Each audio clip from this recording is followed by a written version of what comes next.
স্বামী বেচারা তার জীবনের শুরু থেকে নিয়ে বিয়ের পর থেকে নিয়ে শেষ বয়স পর্যন্ত স্ত্রীকে খুশি করার জন্য মাঠে কাজ করলো, অফিসে কাজ করলো, চাকরি করলো, খেত খামার করলো, মাথার ঘাম পায়ে ফেললো স্ত্রীর মুখে হাসি ফোটানোর জন্য, সন্তানের মুখে হাসি ফোটানোর জন্য।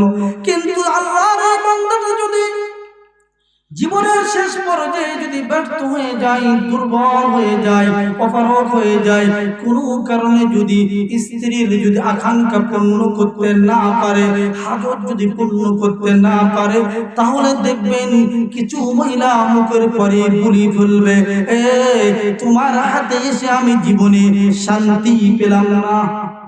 আল্লাহর পয়গম্বর বলেন, এমন বদমাশ মহিলা যারা, তারা হলো জাহান্নামী। তারা কি? এজন্য মা বোনেরা আমার, খবরদার খবরদার খবরদার, স্বামীদের সঙ্গে বেয়াদবি করবেন না। যেই ঘরে স্বামী স্ত্রীর মিল আছে ওই ঘরটা হলো একটা জান্নাতের টুকরা, আর যেই ঘরে স্বামী স্ত্রীর মিল নাই, মহব্বত নাই, ওটা হলো দুনিয়াতে বেঁচে থাকতে জাহান্নামের আলামত। পাশাপাশি আমরা যারা পুরুষ রয়েছি তাদেরকে বলবো, আমরাও স্ত্রীর হক আদায় করব। কিছু পুরুষ আছে বাখাটা 19-20 হলি মার আর গাল, গাল তো সেই ভাষা 14 গোষ্ঠী একসঙ্গে তুলে ধরি আমরা ফের ভালো কথা বলে। কিছু পুরুষ আমরা আসি না 19-20 ভাব পাক করতে একটা দিয়ে দিতে এমন এক ধমকতে জায়গা প্রসাদ করে দিল, আসি না?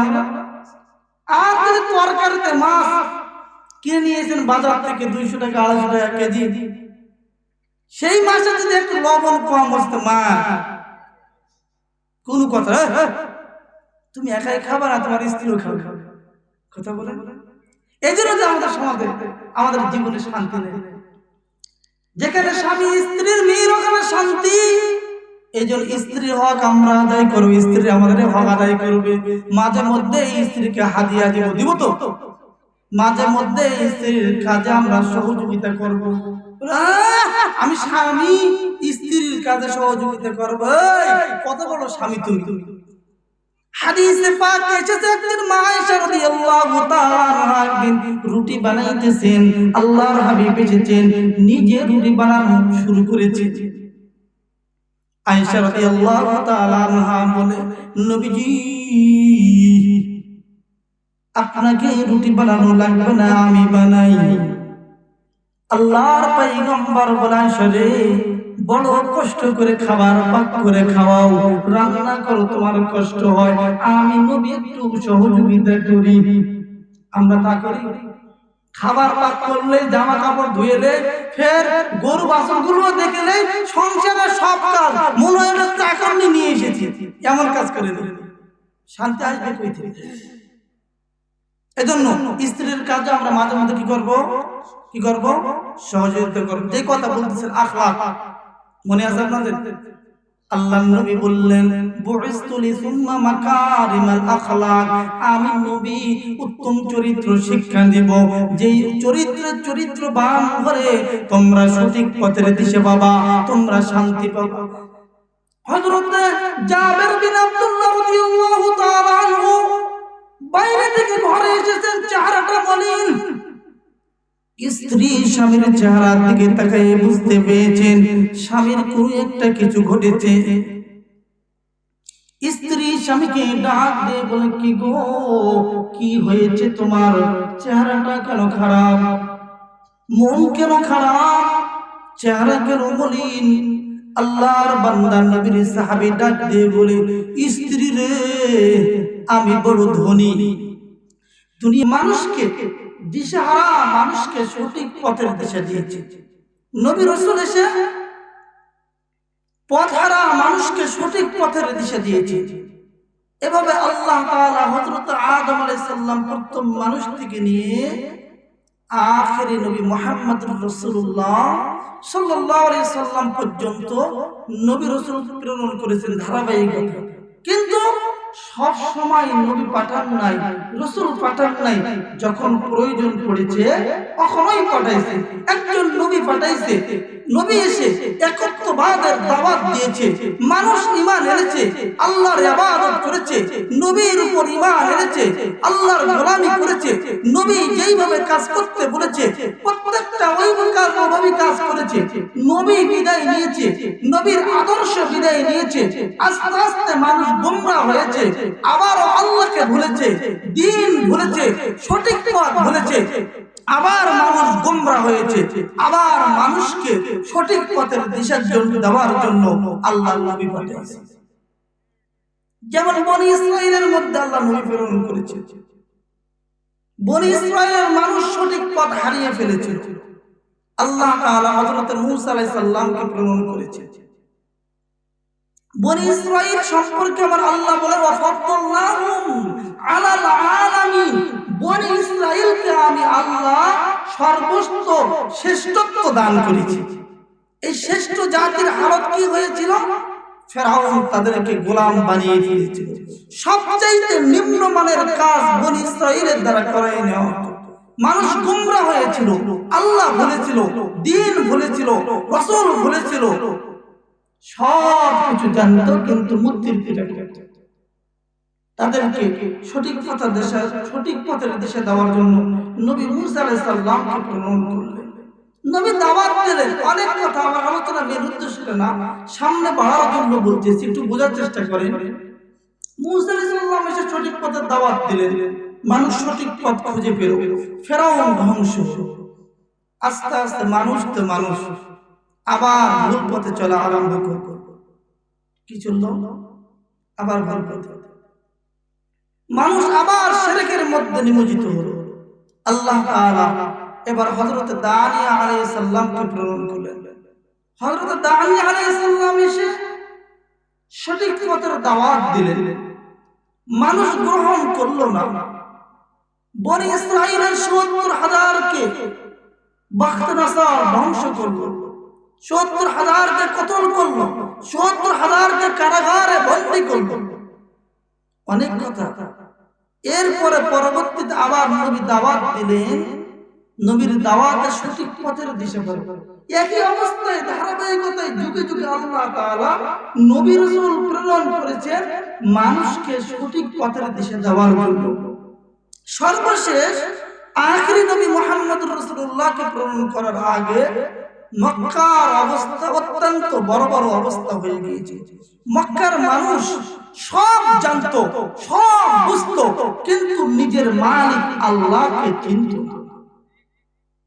আল্লাহর ঘর বাইতুল্লাহ শরীফের মধ্যে ৩৬০টা মূর্তি নিয়ে রেখেছে। মূর্তি তোয়াফ করে, নিজেকে আবার পরহেজগার মনে করে, বলে দুনিয়ার জগতে এই জামা পরে, এই লুঙ্গি পরে, এই পাঞ্জাবি পরে অনেক গুনাহের কাজ করেছি, এই জামা পরে মূর্তি তোয়াফ করব, মূর্তির অসম্মান হবে, তাই জামা কাপড় খুলে উলঙ্গ হয়ে মূর্তির তোয়াফ করত, কুকুরের মতো পরহেজগার। মক্কার মানুষের অবস্থা এমন হয়েছিল, তারা কোটি কোটি মূর্তির পূজা করত। মক্কার মানুষ ছোট ছোট বিষয় নিয়ে পরস্পরে গন্ডগোল, কাজিয়া, মারামারি, হানাহানি, কাটাকাটি লাগেই থাকত। তাদের জীবনে কোনো শান্তি ছিল না। কি ছিল না ভাই? শান্তি ছিল না। কিতাবের মধ্যে এসেছে মক্কার মানুষ একজনের মুরগি আরেকজনের বাসায় গিয়েছে, ছোটখাটো কোনো একটা বস্তু ধ্বংস করেছে, তো পরস্পর এক কথা দুই কথা গন্ডগোল, কাজিয়া, মারামারি, হানাহানি, এক পর্যায়ে যুদ্ধের ডাক দিয়েছে। ছোট বিষয়কে কেন্দ্র করে 50 বছর 100 বছর পর্যন্ত যুদ্ধ চলেছে। এই ছিল মক্কার মানুষের হালত।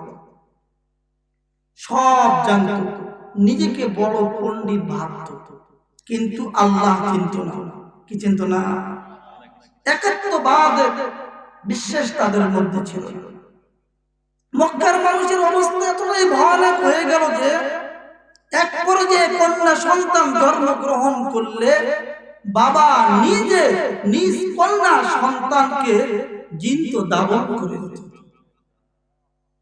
এতটুকুই শেষ না, ছেলে সন্তান কারো যদি 2 এর অধিক হইতো তাহলে বাবা নিজে দুইজন সন্তান রেখে জোয়ান সন্তানকে নিজ হাতে জবাই করত আর বলতো এত সন্তানকে আমি খাওয়াইতে পারবো না। এ ছিল মক্কার হাল। মক্কার মানুষ কোন নেতা মানত না, কোন আমির মানত না, নিজে সবাই নেতা, আমি নিজেই বড়। এজন্য মক্কার উপর কখনো পারস্য হামলা করত, কখনো রোম হামলা করত। মক্কার মানুষ হয় পারস্যের গোলামি করতে হতো, না হয় রোমের গোলামি করতে হতো। নিজস্ব কোনো নেতা, কোনো আমির ছিল না তাদের, অন্যের গোলাম ছিলেন। কি ছিলেন? তাদের রাতে কিংবা দিনে শান্তির কোনো ব্যবস্থা ছিল না। মক্কার অবস্থা অত্যন্ত যখন করুন, মক্কার মানুষগুলো সামনে যাবে না পিছনে যাবে, ডানে যাবে না বামে যাবে, না নিজ স্থানে থাকবে, কোন পথের যখন দিশা পাইতেছিল না, ওই পথ হারা মানুষকে সঠিক পথের দিশা দেওয়ার জন্য আমার আল্লাহ আখেরি নবী মুহাম্মদুর রাসূলুল্লাহকে মক্কার জমিনে প্রেরণ করলেন। নবী এসে পথহারা মানুষকে সঠিক পথের দিশা দেওয়ার জন্য, জাহেলগুলোকে, ওই মক্কার মূর্খগুলোকে শিক্ষিত বানার জন্য নবী এসে একটা বক্তব্য দিলেন। নবী বললেন, বুইস্তু মুআল্লিমা, আমি রাসূল তোমাদের কাছে শিক্ষক রূপে প্রেরিত হয়েছি। কি রূপে? কি রূপে ভাই? সবাই কথা বলি, শিক্ষক রূপে। আল্লাহর পয়গম্বর এসে বক্তব্য দিলেন, এক নম্বর, মক্কার জাহেল আর মূর্খরা, এই পথহারা মানুষেরা, যারা সঠিক পথের দিশা পাও না, যাদের জীবনে কোনো শান্তি নাই, যারা অন্য দেশের গোলামি করো, আমি রাসূল এসেছি শিক্ষক রূপে। আমি নবী যে শিক্ষা দিব, ওই শিক্ষায় যদি তোমরা শিক্ষিত হও, তাহলে তোমরা সঠিক পথ খুঁজে পাবা, অশান্তি দূর হবে, শান্তি প্রতিষ্ঠিত হবে, অন্যের গোলামির জিঞ্জির থেকে ছুটে এসে তোমরা নিজে স্বয়ং সম্পূর্ণ হতে পাবা।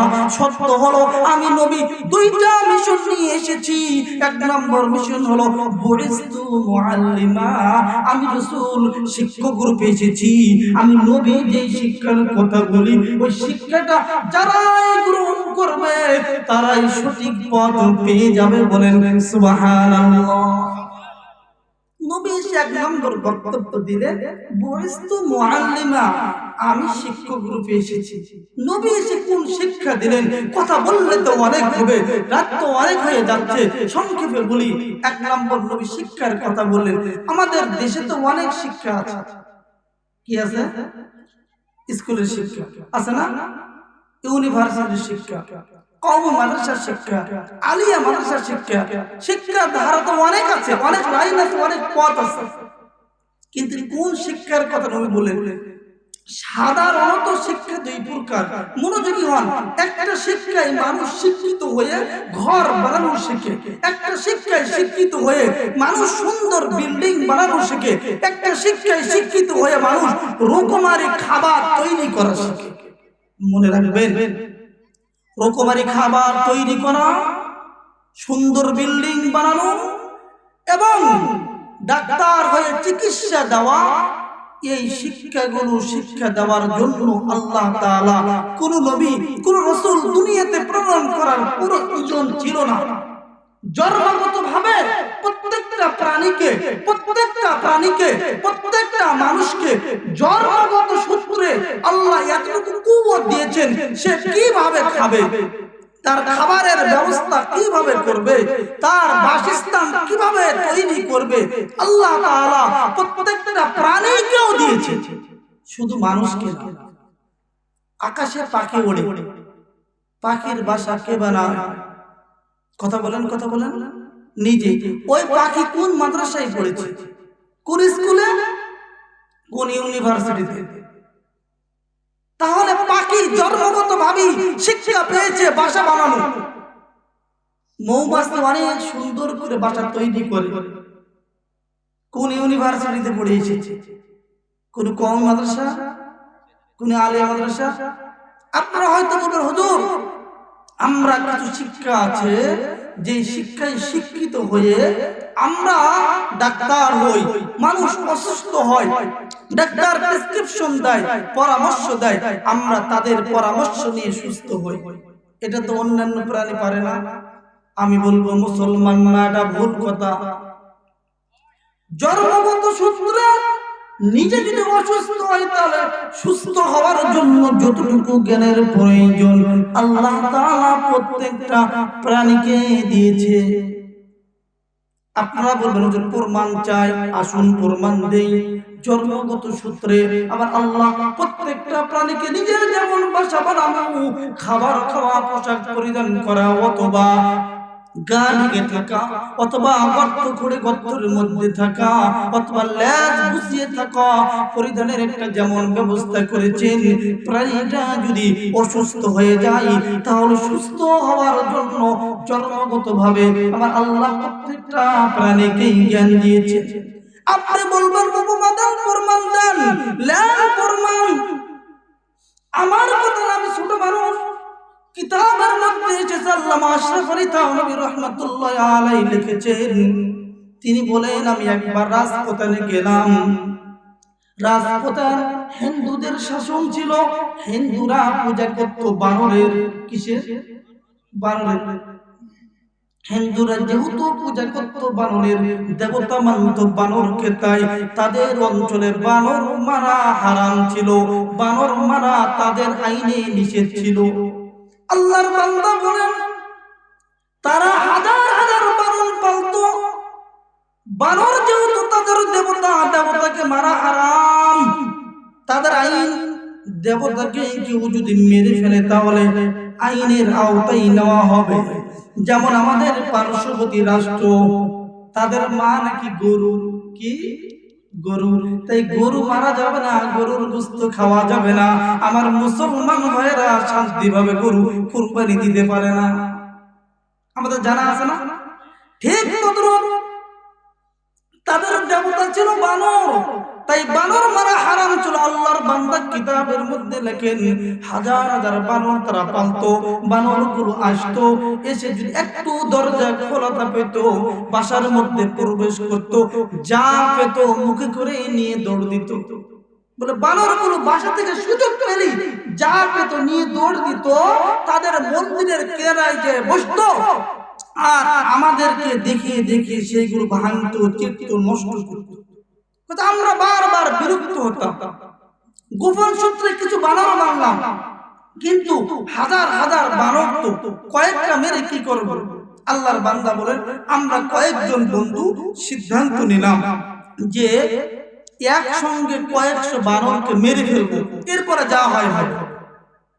কিভাবে মারা যায়? রুটি বানাবো, তার মধ্যে বিষ মিশাবো, রুটি বানানো হলো। আমরা বাজার থেকে আটা নিলাম, বিষ মিশ্রণ করলাম, প্রায় 50টা রুটি বানালাম। এরপরে রুটি বানাই বানর যেই দিকে চড়ে, যেই পথে আসে সেদিকে আমরা ছিটিয়ে দিলাম।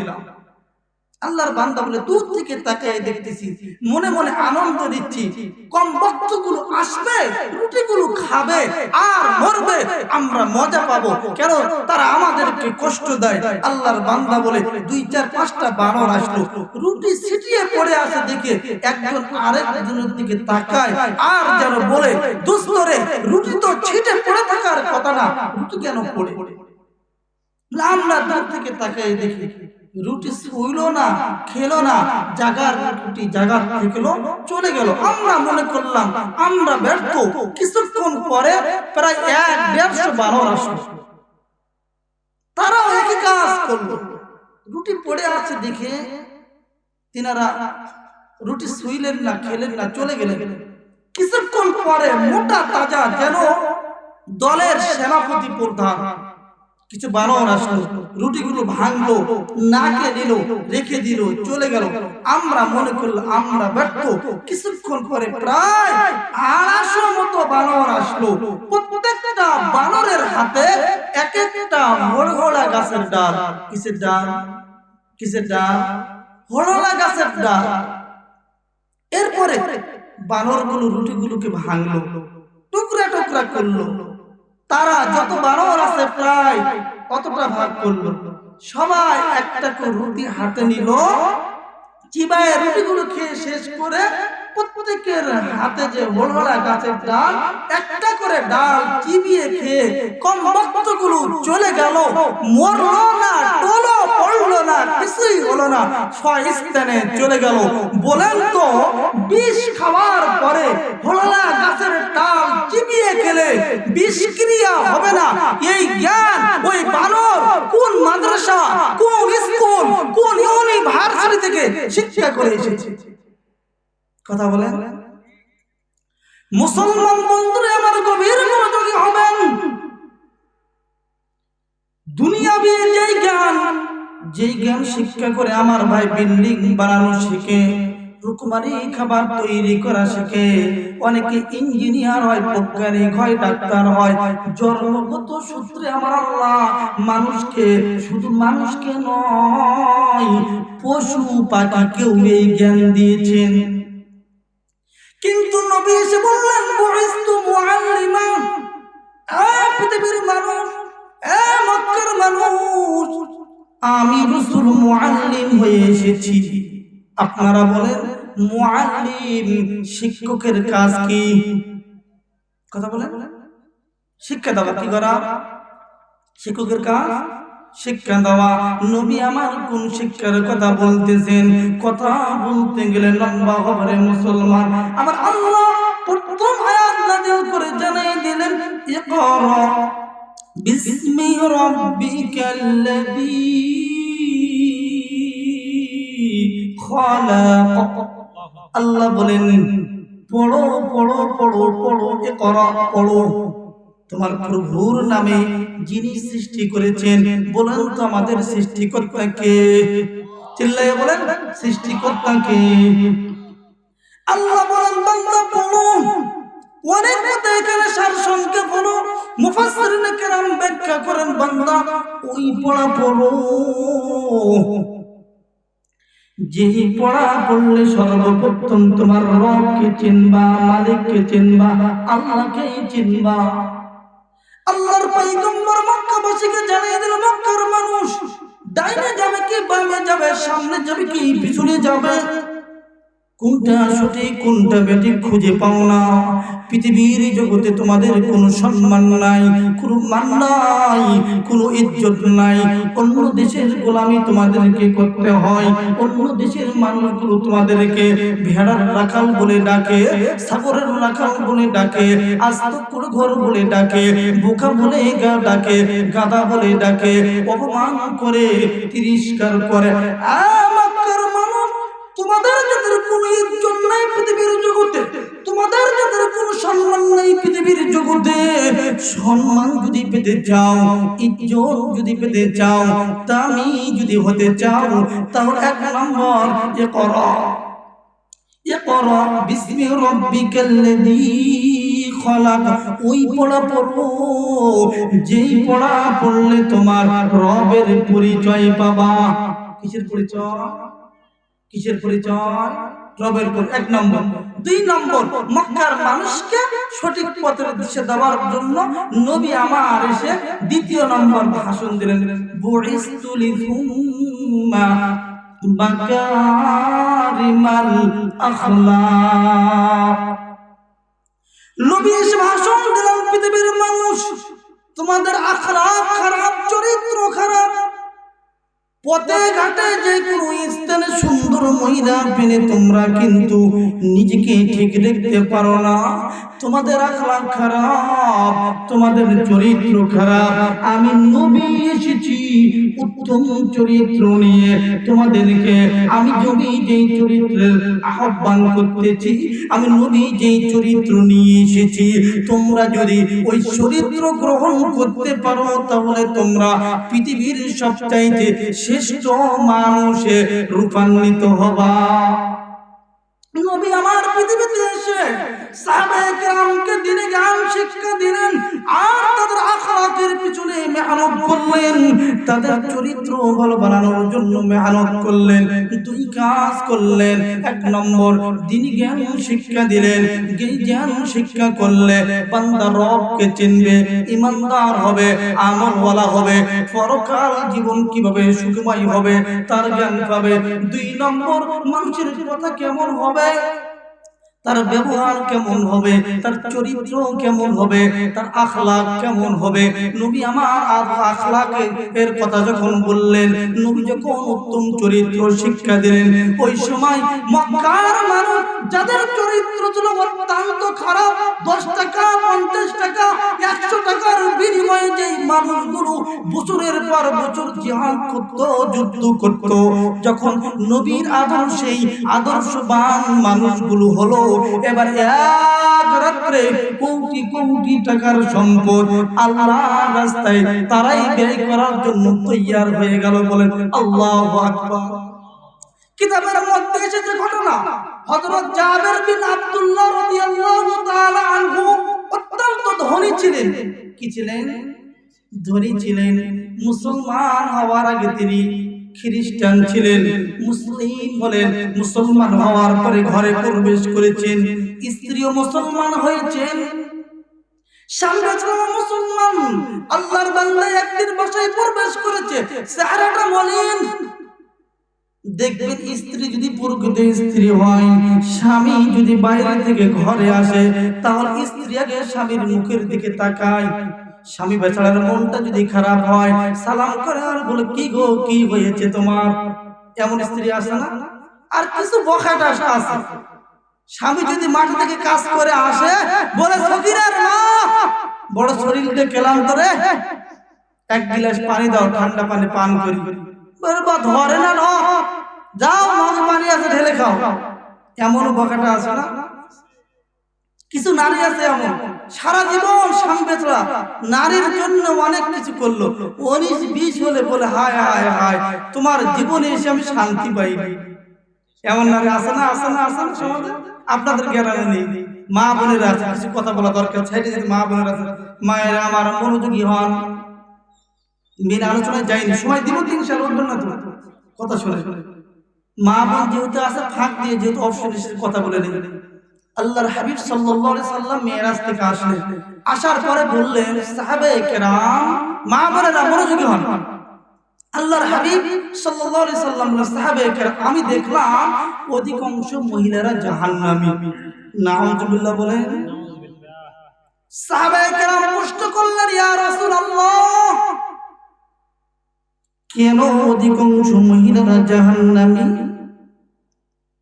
নবী আমার ডাক দিয়ে বললেন একটা কারণ, তা হলো এই মহিলারা স্বামীর সঙ্গে কুফরি করেছে। কার সঙ্গে? স্বামীর সঙ্গে। সাহাবায়ে কেরাম প্রশ্ন করলেন, ইয়া রাসূলুল্লাহ, স্বামীর সঙ্গে আবার কিভাবে কুফরি হয়? আল্লাহর পয়গম্বর বলেন, কিছু কিছু মহিলার অভ্যাস হলো এমন, স্বামী বেচারা তার জীবনের শুরু থেকে নিয়ে বিয়ের পর থেকে নিয়ে শেষ বয়স পর্যন্ত স্ত্রীকে খুশি করার জন্য মাঠে কাজ করলো, অফিসে কাজ করলো, চাকরি করলো, খেত খামার করলো, মাথার ঘাম পায়ে ফেললো স্ত্রীর মুখে হাসি ফোটানোর জন্য, সন্তানের মুখে হাসি ফোটানোর জন্য। কিন্তু আল্লাহর এই বান্দাটা যদি জীবনের শেষ পর্যায়ে যদি ব্যর্থ হয়ে যায়, দুর্বল হয়ে যায়, অপারগ হয়ে যায়, কোনো কারণে যদি স্ত্রীর যদি আকাঙ্ক্ষা পূর্ণ করতে না পারে, হাজত যদি পূর্ণ করতে না পারে, তাহলে দেখবেন কিছু মহিলা মুখের পরে বলি ফেলবে, তোমার হাতে এসে আমি জীবনে শান্তি পেলাম না। আল্লাহর পয়গম্বর বলেন, এমন বদঅভ্যাস মহিলা যারা, তারা হলো জাহান্নামী। তারা কি? এজন্য মা বোনেরা আমার, খবরদার খবরদার খবরদার, স্বামীদের সঙ্গে বেয়াদবি করবেন না। যেই ঘরে স্বামী স্ত্রীর মিল আছে ওই ঘরটা হলো একটা জান্নাতের টুকরা, আর যেই ঘরে স্বামী স্ত্রীর মিল নাই, মহব্বত নাই, ওটা হলো দুনিয়াতে বেঁচে থাকতে জাহান্নামের আলামত। পাশাপাশি আমরা যারা পুরুষ রয়েছি তাদেরকে বলবো আমরাও স্ত্রীর হক আদায় করব। কিছু পুরুষ আছে বাবা 19-20 হলি মার মার আর গাল গাল, তো সেই ভাষা 14 গোষ্ঠী একসঙ্গে তুলে ধরি আমরা। আমরা ফের ভালো কথা বলে কিছু পুরুষ আমরা আসি না 19-20 এর ভাব পাক করতে একটা দেরি হচ্ছে, এমন এক ধমকতে জায়গা প্রসাদ করে দিল আসি না আমরা। আর যদি তরকারিতে মাছ কিনে নিয়েছেন বাজার থেকে 200 টাকা 250 টাকা কেজি, সেই মাছে যদি একটু লবণ কম হচ্ছে মা কোন কথা, তুমি একাই খাবার আর তোমার স্ত্রীও খাবে কথা বলে। এই জন্য যে আমাদের সমাজে আমাদের জীবনে শান্তি নেই, যেখানে স্বামী স্ত্রীর মিল ওখানে শান্তি। এই জন্য স্ত্রীর হক আমরা আদায় করবো, স্ত্রী আমাদের হক আদায় করবে। মাঝে মধ্যে স্ত্রীকে হাদিয়া দিব তো, মাঝে মধ্যে স্ত্রীর কাজে আমরা সহযোগিতা করব। আমি স্বামী স্ত্রীর কাজে সহযোগিতা করব, কত বড় স্বামী তুমি। হাদিসে পাকে এসেছে একদিন মা আয়েশা রাদিয়াল্লাহু তাআলা আনহা একদিন রুটি বানাইতেছেন, আল্লাহর হাবিব এসেছেন, নিজে রুটি বানানো শুরু করেছেন। আয়েশা রাদিয়াল্লাহু তাআলা আনহা বলে, নবীজি আপনাকে রুটি বানানো লাগবে না, আমি বানাই। আল্লাহর পয়গম্বর বলেন, শরে বড় কষ্ট করে খাবার পাক করে খাওয়াও, রান্না করো তোমার কষ্ট হয়, আমি নবী একটু সহযোগিতা করি। আমরা তা করি? খাবার পাক করলে, জামা কাপড় ধুয়েলে, ফের গরু বাছুরগুলো দেখলে, সংসারের সব কাজ মনে হয় না চাকর নিয়ে এসেছি, এমন কাজ করে দিলে শান্তি আসবে কই থেকে? এজন্য স্ত্রীর কাজে আমরা মাঝে মাঝে কি করব সহযোগিতা করব। যে কথা বলতেছেন আখলাক, মনে আছে আপনাদের? আল্লাহর নবী বললেন, বুইসতু লিসুম্মা মাকারিমাল আখলাক, আমি নবী উত্তম চরিত্র শিক্ষা দেব, যেই চরিত্রবান করে তোমরা সঠিক পথের দিশে পাবা, তোমরা শান্তি পাবা। হযরত জাবের বিন আব্দুল্লাহ রাদিয়াল্লাহু তাআলা আনহু বাইরে থেকে ঘরে এসেছেন, চেহারাটা মলিন। স্ত্রী স্বামীর চেহারার দিকে তাকিয়ে বুঝতে পেরেছেন স্বামীর কোনো একটা কিছু ঘটেছে। স্ত্রী স্বামীকে ডাক দিয়ে বলে, কি গো কি হয়েছে তোমার? চেহারাটা কেন খারাপ, মন কেন খারাপ, চেহারা কেন মলিন? আল্লাহর বান্দা নবীর সাহাবী ডাক দিয়ে বলে, স্ত্রী রে আমি বড় ধনী, দুনিয়ার জগতে আল্লাহ আমাকে অনেক সম্পত্তি দিয়েছেন। ওই স্ত্রী আমার ঘরের মধ্যে অনেক স্বর্ণ অলংকার, অনেক টাকা পয়সা জমা নেই। স্ত্রী এত টাকা এত স্বর্ণ এত রূপা যে ঘরে জমা, আজকে যদি আমার মৃত্যু হয়ে যায়, বড় স্ত্রী বলো আল্লাহর কাছে কি জবাব দিব? এইগুলো তো সঠিক পথে ব্যবহার করতে পারলাম না। এই ধন সম্পত্তি, এই টাকা, এই স্বর্ণ রূপা এত জমা, এই জন্য মনটা বড় খারাপ, মনটা বড় খারাপ, মনটা বড় খারাপ। স্ত্রী ডাক দিয়ে বলে, স্বামী আমার মন কেন খারাপ? পথ খুঁজে পাইতেছেন না, যত তোমার স্বর্ণ আছে, যত রূপা আছে, যত সম্পদ আছে, চলার মতো রেখে দাও, বাদ বাকি আমার আল্লাহর হাতে দিয়া দাও। সুবহানাল্লাহ বলে। কিতাবের মধ্যে এসেছে আল্লাহর বান্দা সেই দিন একজন কর্মচারীকে ডেকেছেন আর বলেছেন, নিয়ে যাও নিয়ে যাও নিয়ে যাও আমার জমাকৃত স্বর্ণগুলো নিয়ে যাও, রূপাগুলো নিয়ে যাও, পয়সাগুলো নিয়ে যাও, টাকাগুলো নিয়ে যাও, মদিনার গলিতে গলিতে দান করে দাও।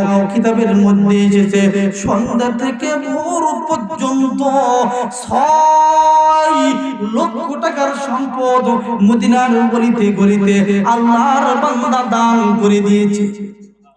এবং লক্ষ্য করেন যে মানুষগুলো 100 টাকা 500 টাকার জন্য 50 বছর ধরে যুদ্ধ করত, জিহাদ করত, মৃত্যু মুখে যুদ্ধর আমির পতিত, ওসিয়ত করে যেত, যুদ্ধ বন্ধ করবা না, আমার পরে তুমি আবার হবা আর তাদের বিরুদ্ধে জিহাদ করে যাবা, যুদ্ধ করে যাবা, তাদেরকে ধ্বংস করিয়ে ছাড়বা। কেন? আমার একটা মুরগি নষ্ট করেছে। তাদের যে আমার মত অভ্যাস ছিল, আখলাক ছিল, ওই খারাপ মানুষগুলো ভালো হলো কিভাবে? যারা আমার এক রাতে 6 লক্ষ টাকা আল্লাহর রাস্তায় দান করে, তারা ভালো হয়েছে দুই শিক্ষা পেয়ে। এক নম্বর হলো নবী এসে ওই শিক্ষা দিয়েছেন, যেই শিক্ষায় সর্বপ্রথম নিজের মালিক চিনা যায়, ওই শিক্ষা দিয়েছেন যেই শিক্ষা শিখলে নিজের আখলাক ভালো হয়, চরিত্র ভালো হয়। এবার আসল মেন পয়েন্টে যাই। ওই শিক্ষা, যে শিক্ষা গ্রহণ করলে আল্লাহ চিনা যায়, ঈমান চিনা যায়, ধর্ম চিনা যায়, মুমিন হওয়া যায়, মুরতাদের খাতা থেকে নামটা কেটে মুমিন হওয়া যায়। বলেন তো, বলেন তো, বলেন তো, ওই শিক্ষাটা কোন স্কুলে দেওয়া হয়? কথা বলেন, কথা বলেন, কোথায় দেওয়া হয়? আখলাক, মানুষের সঙ্গে কথা কিভাবে বলতে হবে, নিজের চরিত্র কেমন হবে, পোশাক কেমন হবে, বলেন তো কোন স্কুলে দেওয়া হয়? কথা বলেন, ইউনিভার্সিটিতে। কথা বলেন। তাই বলে স্কুলের বিরোধিতা আমি করিনি, স্কুল আমার দরকার। কথা বলেন, কথা বলেন, কথা বলেন। ইউনিভার্সিটি আমার দরকার, ডাক্তার আমার দরকার, মাস্টার আমার দরকার, বৈজ্ঞানিক আমার মুসলমানের দরকার। কথা বলেন। স্কুল থাকবে, কলেজ থাকবে, ইউনিভার্সিটি থাকবে, কিন্তু একটা কথা প্রাধান্য দিতে হবে, ওই শিক্ষা কেন্দ্রকে, যেখানে যেই শিক্ষা যেই কেন্দ্র দেয়, প্রথমে রবকে চিনায়, আল্লাহকে চিনায়, মালিককে চিনায়, যেই প্রতিষ্ঠান আখলাক শিখায়, চরিত্র শিখায়। কথা বলেন ঠিক না বেঠিক? এবার আসুন, রবকে শিক্ষা এক নম্বরে, মালিকের পরিচয় শিক্ষা দেয় যেই প্রতিষ্ঠান নিজের সুন্দর আখলাক চরিত্র তৈরি করতে হবে। এবং কিভাবে আখলাক ভালো হবে, চরিত্র ভালো হবে, যেই প্রতিষ্ঠানে শিক্ষা দেয়, ওই প্রতিষ্ঠানের নাম হলো মাদ্রাসা। মাদ্রাসা, মাদ্রাসা। আপনি মানেন আর না মানেন, চ্যালেঞ্জ পৃথিবীবাসীর জন্য। এবার আসুন, আমি আলোচনা করতে চাইছিলাম মাদ্রাসা কি, মাদ্রাসা কেন, মাদ্রাসা শিক্ষার উদ্দেশ্য কি, এই তিনটা কথা বলে আলোচনা ইতি টানবে ইনশাআল্লাহ। থাকবেন তো আপনারা, চলে যাবেন? কথা বলেন। ঘুম আসতেছে আপনাদেরকে, জিকির করেন তো লা ইলাহা। চাচা ঘুমাইতেছেন বাবজান, একটু লা ইলাহা ইল্লাল্লাহ। করব মিন তুমহারা দিল খবরদার, করো মুমিন तुम्हारा दिल खबरदार, क़यामत में तुम होगा गिरफ्तार, हमारी नम व नेमत तू दिखाया, दरे दुनिया हुक्म किसका बजाया, ला इलाहा इल्लल्लाह,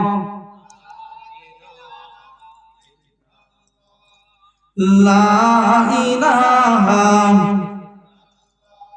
ला इलाहा इल्लल्लाहु मुहम्मदुर রাসূলুল্লাহ সাল্লাল্লাহু আলাইহি ওয়াসাল্লাম।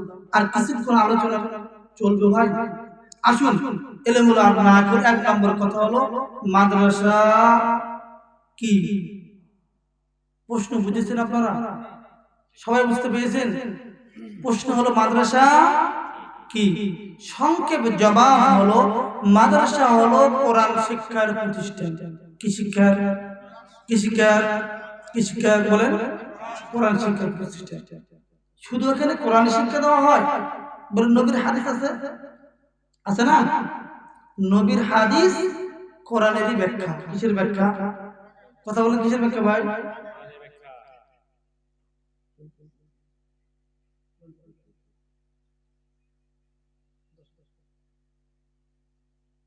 রাত যেহেতু অনেক হয়েছে, হুজুর বলেছে আলোচনা ইতি টাইম আর 10টা মিনিট। 1 নম্বর, মাদ্রাসা কি কোরআন শিক্ষার প্রতিষ্ঠান। এখানে আরো কথা বলতাম, যেহেতু সময় শেষ আর বললাম না, সামনে বাড়ি। 2 নম্বর প্রশ্ন হলো মাদ্রাসা কেন? প্রশ্ন বুঝেছেন আপনারা? মাদ্রাসা কেন? এর সংক্ষেপ জবাব হলো মানুষকে মানুষ বানানোর জন্য। কি ভাই? মানুষকে মানুষ বানানোর জন্য। আপনারা বলেন আমরা গরু, বলতে পারো আমরা কি গরু না মানুষ? কিন্তু লক্ষ্য রাখতে একটি কথা, পৃথিবীর জগতে আপনি এমন যেমন মানুষ, ইহুদিও মানুষ, মানুষ কিনা? খ্রিস্টান, কথা বলেন খ্রিস্টান, বৌদ্ধ, ধাঙ্গল, সাঁতাল, আরো যত দল আছে তারা মানুষ কিনা? কিন্তু প্রত্যেকটা মানুষের দাম আল্লাহর কাছে একরকম। 2 নম্বর প্রশ্ন ছিল মাদ্রাসা কেন? জবাব হলো মানুষ, তুমি মানুষকে মানুষ বানানোর জন্য, মানুষকে মানুষ বানানোর জন্য। এ বন্ধু, একটা হলো গুণগত মানুষ, একটা হলো জন্মগত মানুষ। পৃথিবীর জগতে প্রত্যেকটা ধাঙ্গল, প্রত্যেকটা সাঁতাল, প্রত্যেকটা বৌদ্ধ, প্রত্যেকটা খ্রিস্টান ও মানুষ, আমরা মুসলমান হলাম। প্রথমে জন্মগত মানুষ কি? এই জন্মগত মানুষের দাম আমার আল্লাহর কাছে এক কিঞ্চিত পরিমাণও নেই। জন্মগত মানুষ কোটি কোটি কোটি কোটি পৃথিবীর জগতে থাকবে, কিন্তু আমার আল্লাহ যদি গুণগত মানুষ পৃথিবীর জগতে একজন না থাকে, পৃথিবী রাখবেন না, আসমান থাকবে না, জমিন থাকবে না, সব কিছু ধ্বংস হয়ে যাবে। কেবলমাত্র পৃথিবীর জায়গা থাকবে, জমিনের জায়গা থাকবে, আসমানের জায়গা থাকবে, সব কিছু ঠিক থাকবে ততক্ষণ পর্যন্ত যতক্ষণ পর্যন্ত গুণগত মানুষ থাকবে। কি থাকবে? আর এই গুণগত মানুষই হলো প্রকৃত মানুষ। গুণগত মানুষ হলো প্রকৃত মানুষ। সময় যেহেতু শেষ, অনেক কথা বলে ইচ্ছে ছিল, বলবো না। তাহলে মাদ্রাসা কেন? মানুষকে মানুষ বানানোর জন্য। 3 নম্বর প্রশ্ন, আলোচনা যেহেতু সময় শেষ, 3 নম্বর প্রশ্ন হলো মাদ্রাসা শিক্ষার উদ্দেশ্য কি? মাদ্রাসা শিক্ষার, স্কুলে শিক্ষার একটা উদ্দেশ্য আছে, ইউনিভার্সিটি শিক্ষার একটা উদ্দেশ্য আছে। এক একজন এক একটা উদ্দেশ্য নিয়ে শিক্ষা গ্রহণ করে। কেউ বলে আমি বৈজ্ঞানিক হব, কেউ উদ্দেশ্য নেয় আমি ইঞ্জিনিয়ার হব, কার উদ্দেশ্য থাকে আমি ডাক্তার হব, ডাক্তার হয়ে জাতির খেদমত করব। উদ্দেশ্য থাকে কিনা? সবার যেহেতু উদ্দেশ্য আছে, তাহলে আমি অথবা আমার সন্তান অথবা আমার নাতি অথবা আমার পুতি, আমার ছেলে অথবা আমার মেয়ে, আমার নাতনি, এরা মাদ্রাসায় শিক্ষা করে করবে কি? উদ্দেশ্য কি? আল্লাহ বলেন ওয়ালিইনদিরু কওমাহুম ইযা রাজাউ ইলাইহিম লাআল্লাহুম ইয়াহদারুন।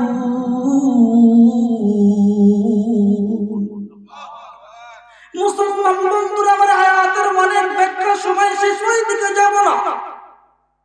আমার আল্লাহ বলেন পৃথিবীর জগতে একটা দল থাকবে, একটা শ্রেণী থাকবে, একটা বিভাগ থাকবে, যারা আমি নবীর আনিত ইলম শিক্ষা করবে, নবীর আনিত আখলাকের শিক্ষায় শিক্ষিত হবে।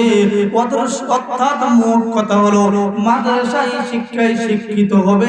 যারা মাদ্রাসায় শিক্ষা গ্রহণ করে হাফেজ হবে, মাওলানা হবে, মুফতি হবে, মুহাদ্দিস হবে, ডাক্তারি করার জন্য নয়, বিল্ডিং বানানোর জন্য নয়, এরা আলেম হয়ে, হাফেজ হয়ে, মুফতি হয়ে জাতিকে জাহান্নামের পথে বাধা দিবে আর জান্নাতের পথ দেখাবে। কিসের পথ দেখাবে? কিসের পথ? তাহলে মাদ্রাসা শিক্ষার উদ্দেশ্য কি? মাদ্রাসা শিক্ষার উদ্দেশ্য হলো আমার সন্তান, আমার নাতি, আমার মেয়ে, আমার ভাগিনী, আমার মা, আমার বোন মাদ্রাসায় শিক্ষা গ্রহণ করে জাতিকে জান্নাতের পথ দেখাবে আর জাহান্নামের ভয় দেখে জাহান্নামের পথে যেতে বাধা দিবে। এটাই হলো মাদ্রাসা শিক্ষার উদ্দেশ্য। আমরা উদ্দেশ্যই বুঝি না, এই জন্য অনেকে খারাপ মন্তব্য করে আমার সন্তানকে মাদ্রাসা দিব না, চাকরি করে 10,000 টাকা পাবে, জীবন ভালো চলবে না বন্ধুরে। স্কুলে পড়াবে, মাসে 50,000 টাকা কামাই করবে, দুনিয়ার জগতে উকুলিতি করবে, শেষ রে বন্ধু শেষ। রং তামাশা কদিন করি তোমার জীবনটা শেষ, তোমার সন্তানের জীবনও শেষ। কথা বলেন। কিন্তু পরকালীন একটা জীবন আছে, সন্তান ওই লাইনে পড়াও, মেয়েকে ওই লাইনে পড়াও যেই লাইনে পড়ালে দুনিয়ার জীবনটা তোমার মেয়ে তোমার সন্তান বৈধভাবে হালালভাবে কোনোভাবে পার করবে।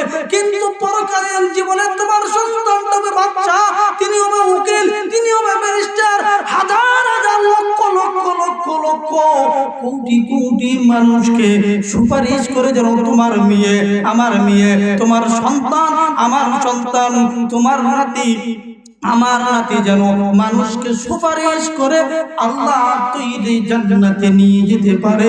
আমরা ওই লাইনে, ওই পথে, ওই প্রতিষ্ঠানে অর্থাৎ মাদ্রাসায় আমাদের সন্তান, আমাদের মেয়ে, আমাদের ছেলেকে দিব তো ইনশাআল্লাহ, দিব তো ইনশাআল্লাহ। অবশ্যই আমরা আমাদের ছেলে আমাদের মেয়েকে মাদ্রাসায় আগে আলেম বানাবো, হাফেজ বানাবো, অথবা কমপক্ষে ফরজ জ্ঞানটা শিখাবো মাদ্রাসায় দিয়ে। এরপরে মাস্টার বানান, বৈজ্ঞানিক বানান, ইঞ্জিনিয়ার বানান। তোমার সন্তান ইমানদার থাকবে, নাস্তিক হবে না, মুরতাদ হবে না। আল্লাহ তাআলা বুঝার তৌফিক দান করুন, আমিন। সম্মানিত সুধী, রাত অনেক হয়েছে, 11টা পার হয়ে গিয়েছে। আগামীকালকেও যেহেতু মাহফিল আছে, আলোচনা আর দীর্ঘ না করে সংক্ষিপ্ত আকারে যা বলা হলো আমল যোগ্য যদি কোনো কথা থেকে থাকে আমরা আমল করব ইনশাআল্লাহ। আর যদি কোনো ভুল ত্রুটি কথা বলতে গিয়ে মুখ দিয়ে বের হয়ে যায়, কেউ মনে বেঁধে থাকে, তাহলে ক্ষমা সুন্দর দৃষ্টিতে দেখবেন ইনশাআল্লাহ। এখনই দোয়া হবে, আমরা সবাই সূরাতুল ফাতিহা একবার পাঠ করি। আউযু বিল্লাহি মিনাশ শাইতানির রাজিম। আলহামদুলিল্লাহি রাব্বিল আলামিন আর রহমানির রহিম মালিকি ইয়াউমিদ্দিন ইয়্যাকা না'বুদু ওয়া ইয়্যাকা নাস্তাঈন ইহদিনাস সিরাতাল মুস্তাকিম সিরাতাল লাযীনা আন'আমতা আলাইহিম গায়রিল মাগদূবি আলাইহিম ওয়া লাদ-দাল্লিন।